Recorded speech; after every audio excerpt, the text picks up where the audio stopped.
এই শুটকিটা খেতে যতটা মজা, পরিষ্কার করতে ঠিক ততটাই কঠিন।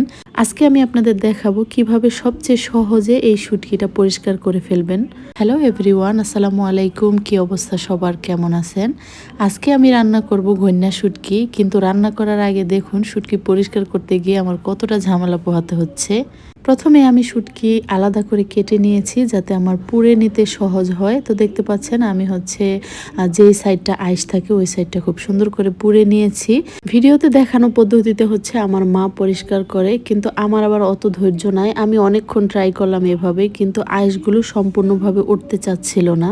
পরে হঠাৎ করে মনে হলো যে এভাবে আইস উঠানো একেবারে অসম্ভব। উপরের যে স্কিনটা আছে এটা পোড়ানোর কারণে অনেকটাই নরম হয়ে গেছে। যেহেতু পুড়ে গিয়েছে, উপরের স্কিনটা একটু টানতেই সাথে সাথে উঠে গিয়েছিল। তো যাই হোক, আমি খুব সহজেই শুটকিটা পরিষ্কার করে নিয়েছি আর ছোট ছোট করে কেটেও নিলাম। শুটকিগুলো অনেক শক্ত ছিল। তো যাই হোক, এখন আমি বেশ অনেকবার শুটকিগুলোকে ধুয়ে নিয়েছি যাতে ধুলা ময়লাগুলো একেবারেই পরিষ্কার হয়ে যায়। তো দেখতে পাচ্ছেন আমি সেদ্ধ করে নিয়েছি আর এখন একটা হামানদিস্তার মধ্যে একটু ছেঁচে নিলাম। এভাবে ছেঁচে নিলে ভেতরে তেল মশলাও ঢুকতে পারে আর খেতেও ভালো লাগে। তো যাই হোক, এখন আমি শুটকি ভুনা করে নিব। তো প্রথমে আমি পেঁয়াজগুলো একটু ব্রাউন কালার করে ভেজে নিয়েছি। আদা রসুন হলুদ মরিচের গুঁড়া ধনিয়া জিরার গুঁড়া পরিমাণ মতো লবণ সব মশলা দিয়ে আমি খুব সুন্দর করে অনেকক্ষণ কষিয়ে নিয়েছি। বড় সাইজের 2টা রসুন আমি কেটে দিয়ে দিলাম। একটা রসুনের কোয়া আমি 4 ফালি করে কেটে নিয়েছি। বেশ অনেকক্ষণ কষিয়ে নিয়েছি। এখন ছেঁচে রাখা শুটকিগুলো দিয়ে দিলাম।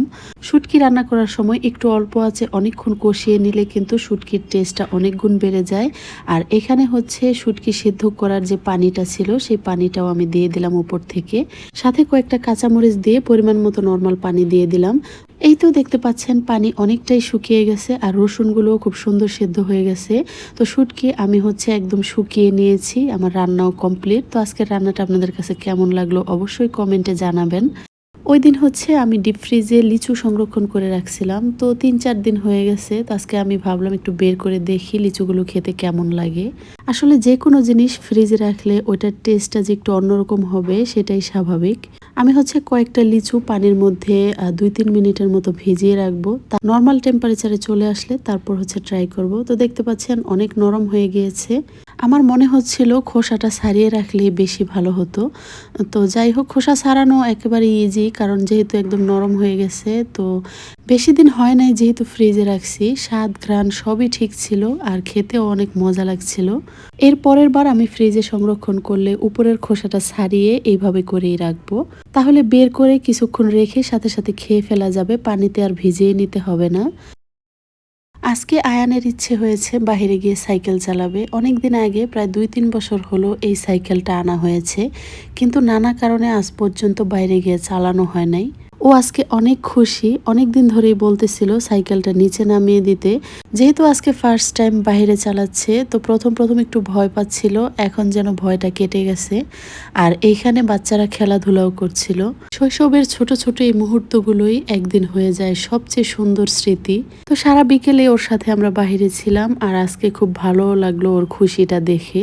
যেহেতু সন্ধ্যা হয়ে যাচ্ছে, এখন বাসায় চলে যাব। আয়ান বলতেছিল ও আরো কিছুক্ষণ থাকতে চায়, আজকে ওর খুব ভালো লাগছে। তারপরেই তো আমরা বাসায় চলে আসলাম। আসার সময় একটা নারিকেল নিয়ে আসছিলাম। ভাবছিলাম কালকে টিফিনের জন্য ওর পছন্দের একটা পিঠা বানিয়ে দিব। নারিকেলটা ভাঙতেই দেখি নষ্ট হয়ে গেছে, তাই ভাবলাম যে এটা দিয়ে নারিকেল তেল বানিয়ে ফেলি। তো প্রথমে ভাবছিলাম নারিকেলটা কুড়িয়ে দিব, কিন্তু একদমই নরম হওয়ার কারণে সেটা পারছিলাম না। তারপর এই তো উঠিয়ে নিয়ে ব্লেন্ড করে নিয়েছি। এখন একটা পরিষ্কার কাপড়ের মধ্যে আমি নারিকেলগুলোকে খুব সুন্দর করে ছেঁকে নিব। নারিকেলটা ভিতরে নষ্ট হয়ে কেমন একটু তেল তেলের মতো হয়ে গেছিল, তাই আইডিয়াটা মাথায় আসলো। সবগুলো কাপড়ের মধ্যে নিয়ে নিলাম, সাথে একটু পানিও দিয়ে দিলাম। তো এই তো নারকেলের দুধ বের করে নিচ্ছি। তো এটা আমি নর্মাল ফ্রিজে রেখে দিব প্রায় 3-4 দিনের মতো। পরে কিভাবে তেল বানাই সেটাও আপনাদের সাথে অন্য একটা ভিডিওতে শেয়ার করব। তো যাই হোক, সবার সুস্বাস্থ্য কামনা করে আজকের ভিডিওটি এখানেই শেষ করছি। সবাই ভালো থাকবেন। আল্লাহ হাফিজ।